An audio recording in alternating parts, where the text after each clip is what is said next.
I was petrified of him and what he was going to do to us. It made me feel vulnerable and small, so much that I hardly spoke during the attack.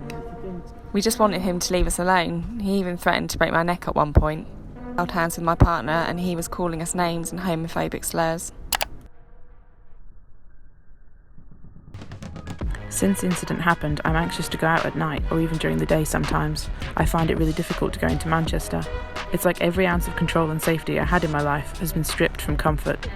I still get scared walking on my own in some places, but I just listen to music and keep to myself usually. I always hope it never happens again because it was so unsettling. Don't let that awful person take away your control or safety. They do not have the right to do that.